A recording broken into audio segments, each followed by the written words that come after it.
Bonjour à tous, je m'appelle Nelson, vendeur pour le groupe Vauban, pour la marque Peugeot. Et aujourd'hui on va parler de l'électrique. Je vais vous présenter la i208. C'est parti. Donc voici la i208. Donc on va retrouver sur cette i208 des feux diurnes. Donc qui vont rester, c'est un peu l'identité de la marque. On va avoir ces crocs qui seront à l'avant. Les feux halogènes, juste ici. Donc on est sur une autonomie de 360 km.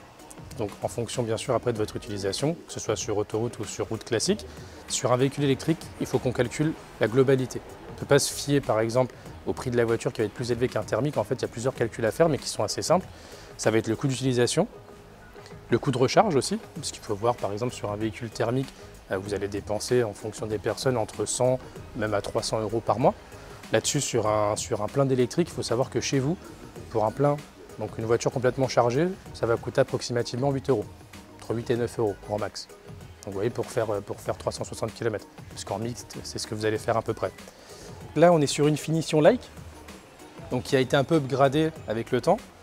On va avoir les rétroviseurs déjà donc de couleur noir brillant, des enjoliveurs sur des jantes 16 pouces.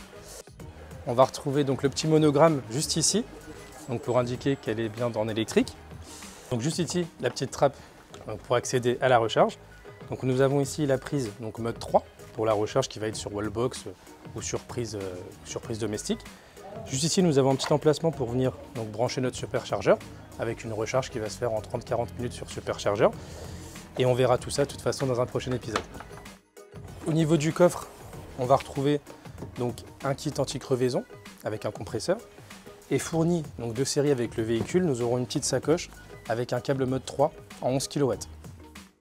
En ce qui concerne l'intérieur du véhicule, nous allons retrouver donc le volant, donc signé Peugeot. Ici, nous allons retrouver donc la coudoir centrale, les différents drive modes, donc le mode éco, sport ou normal, qui va dynamiser ou pas la conduite.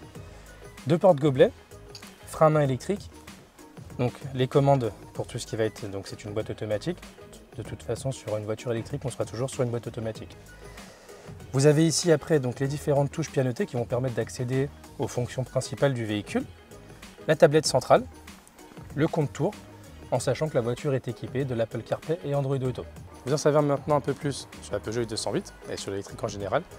On se retrouve lors d'un prochain épisode pour que je puisse vous présenter la Peugeot i208 lors d'un essai dynamique.